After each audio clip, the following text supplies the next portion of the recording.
네, 안녕하세요. 여러분들 반갑습니다. 금융과 에너지 업종을 누구보다 쉽게 알려주는 데이한 멘토 권혁철입니다.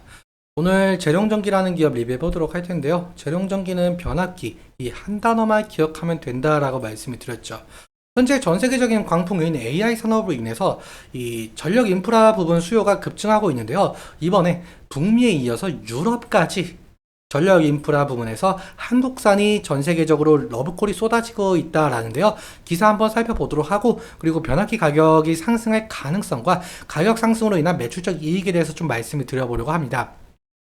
같이 한번 확인해 보면서 천천히 얘기 나눠보도록 할 텐데요. 먼저 시작하기 전에 저희 데이업 채널에 오시면은 모든 종목들을 커버해 드리고 있으니까 찾아와 주시면 정말 감사하겠고, 제 영상도 끝까지 지켜봐 주시면서 댓글로 궁금하신 것들 남겨주시면은 다음 영상에서 말씀을 드리도록 하겠습니다. 그러면 재룡전기 바로 보도록 할게요.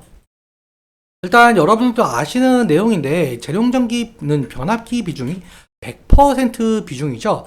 그래서 변압기에 대한 모멘텀을 좀 집중적으로 보라고 말씀을 드렸던 기억이 나고 있는데요. 먼저 2023년 또 재룡전기 매출과 당기 순이익이 2022년도보다 좀 많이 성장을 했다라는 것은 여러분들도 보셨을 거라고 생각이 듭니다.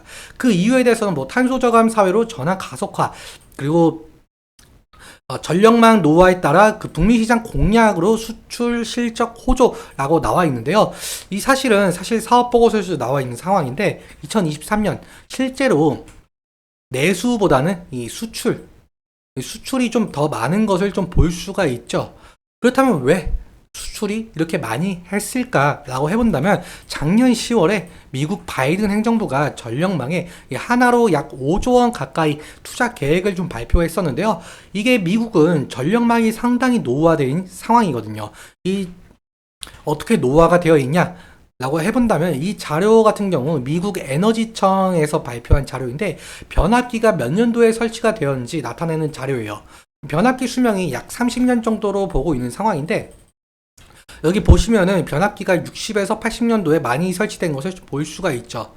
그렇다면은 지금 2024년 상당 부분 좀 노후화가 됐다는 것을 알 수가 있는데요. 여기에 더해서 기후변화로 인한 재난까지 겹치면서 전력망 취약성은 더 높아졌죠.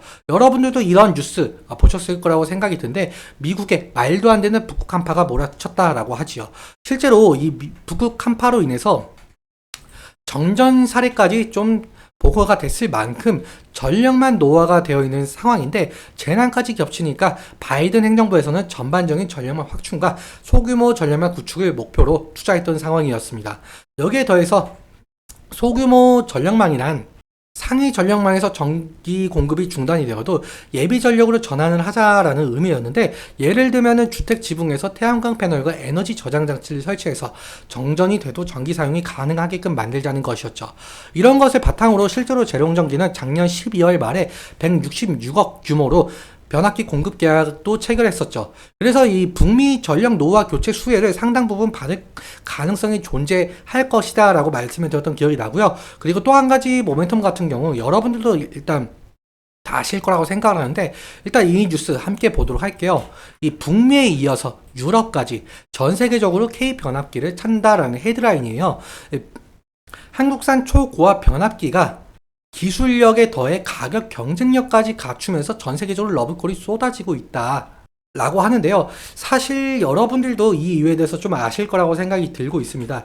일단 2024년 전 세계적으로 AI 산업 광풍으로 전력기기 수요가 급증하고 있는 상황인데요. 제가 2024년은 좀 AI 산업이다라고 말씀을 드렸었는데, 이 AI 산업은 좀 전력을 좀 상당히 잡아먹는다. 그래서 이 전력 기업들 모멘텀이 될 가능성이 상당히 많을 것이다라고 예상을 했었었죠. 실제로 이 오픈 AI CEO인 샘 올트먼이 AI 시대는 훨씬 많은 전력이 필요할 것이다 라고 했을 정도로, 현재 AI 데이터 센터는 기존 데이터 센터에 비해 이 3배에 가까운 전력 수요가 증가하고 있고, 앞으로 AI 산업이 더욱더 발전하게 된다면 2027년에는 한국과 이 연간 소비량에 맞먹을 정도로 AI 산업은 전력을 많이 잡아먹게 되죠. 그럼 여기에 필요한 것은 바로 전력망 확충일 텐데요. 태양광 발전이든 풍력이든 원자력이든 화력이든 변압기는 꼭 필요한 존재거든요. 왜 필요한 존재냐라고 해본다면, 사실 전기는 이 발전소에서 만들어져서 이 일반 가정이나 회사까지 오는데 상당한 과정을 거치게 됩니다. 이러한 과정을 거치게 되는 이유가, 이 발전소에서는 일반 가정이나 회사로 이 바로 보내기에는 전압이 너무 낮아서 낮은 전압으로는 이 똑같은 전력으로 보내려면 전선이 굵어지고 많은 전력 손실이 일어나게 되는데, 이게 우리나라로 치면 이 발전소에서 만들어진 전기를 약 11kV로 만들어진 전압을 이 변전소에서 이 765kV까지 승합을 시킨 다음에 먼 거리로 보내면서 이 345kV나 이 154kV로 강압을 시켜요. 그리고 변전소에서 다시 22.9kV로 낮춰야 우리가 길거리에 있는 이 전봇대로 전기를 흘릴 수가 있거든요. 그런데 우리가 흔히 쓰는 전기는 220V. 여기서 우리가 흔히 볼 수 있는 이 주상 변압기로 220V로 만들어줘서 각 가정에 전기를 보내는 거죠. 이 과정이 상당히 복잡한데요. 다시 말씀을 드려보자면 이 전력망 인프라 구축에는 상당히 다양한 종류의 변압기와 그리고 많은 양의 변압기가 들어가게 됩니다. 그렇다면 이 변압기 수출로 인해서 재룡전기 2024년 매출도 좀 기대해 볼 만할 수가 있겠죠. 여기에 더해서 한 가지 더하게 된다고 한다면 변압기 가격이 상승할 가능성인데요. 그러기 위해서는 이 변압기 구조를 한번 살펴봐야 하는데, 일단 재룡전기는 이 변압기를 만들기 위해서 이 원재료인 이 코아를 사오게 되는데요. 이 코아는 여기 보이시는 것처럼 이 코아가 코일입니다. 이 변압기 원리 같은 경우 들어오는 전압과 나가는 전압이 다르게 되는데, 1차적으로 1차 코일이 100번 감겨져 있고 2차 코일이 한 10번 감겨져 있다라고 해본다면, 이 1000V의 전압이 들어온다 했을 때 1차 코일을 거치고 2차 코일을 거치게 된다라고 한다면 이 100V가 되는 것이겠죠. 그래서 이 변압기에는 이 코일이 상당히 중요한데, 이 코일은 구리로 만들어지고 있습니다. 그런데 여러분들도 아시다시피 이 구리 가격이 지금 상당히 급등하고 있는 상황인데요. 이 변압기 원재료가 코일이라서 코일 가격이 상승하게 되면 완제품인 변압기의 가격도 상승할 가능성이 있겠죠. 이렇게까지 구리 가격이 상승한 이유에는 여러분도 아시다시피 결국엔 AI 산업 확장이죠. 이 AI 시장이 커지게 되면서 필요하게 된 전력 인프라, 그리고 전력 인프라 구축을 위한 전선의 수요 증가, 그리고 이 전선 수요 증가에 따른 구리 수요 증가, 그 이유로 인해서 이 구리 가격이 상당히 올라갔는데, 여기에 더해서 미국과 영국이 공동으로 이 러시아산 구리, 니켈, 그리고 알루미늄을 겨냥하면서 좀 제재를 가했었죠. 러시아는 전 세계적으로 구리를 한 4% 정도 생산을 하고 있는데, 그래서 당연히 수요는 증가하는데 공급이 부족해지니까 지속적인 상승을 하고 있는 거죠. 사실 원재료 가격 상승으로 제품 가격이 상승하게 된다면 제품 수요가 줄어들 가능성이 있겠지만, AI 시대가 발전을 하게 되려면 꼭 필요한 게 전기 인프라죠. 그래서 이 변압기 수요는 비싼 값에도 수요가 있을 가능성이 높을 것 같습니다. 그러면 차트 한번 살펴보도록 할게요. 이 재룡전기는 저번 주 금요일에 차트를 보시면은 이 다시금 신고가를 다시 한번 찍고 윗꼬리가 달린 모습을 보여주고 있죠. 사실상 지지라인 같은 경우 이 3일선과 이 5일선 부분을 좀 생각을 할 수가 있는데, 이 신고가 부분이다 보니까 지지라인 같은 경우는 사실상 의미가 없을 가능성이 있어요.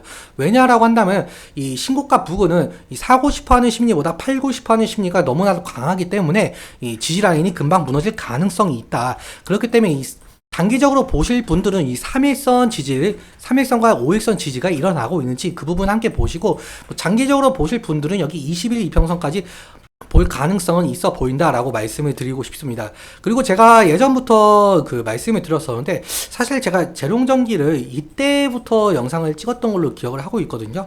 그래서 이 쌍봉 부분, 이 매물대 소화를 어느 정도 시켜주면은 강한 상승이 나올 가능성이 높다라고 말씀을 드린 부분이 좀 기억이 나고 있습니다.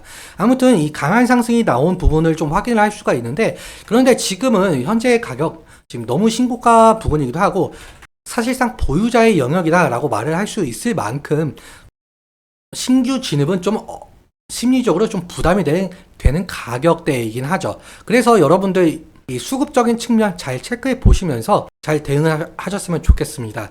오늘은 여기까지 말씀을 드릴 텐데, 오늘 내용 여러분들께 도움이 되셨다면 구독과 좋아요 부탁드리고, 오늘 말씀드린 내용과 차트적인 부분에 대해서는 제 개인적인 견해가 있을 수밖에 없기 때문에 여러분들의 주관적인 견해와 함께 투자를 현명한 선택하셨으면 좋겠습니다.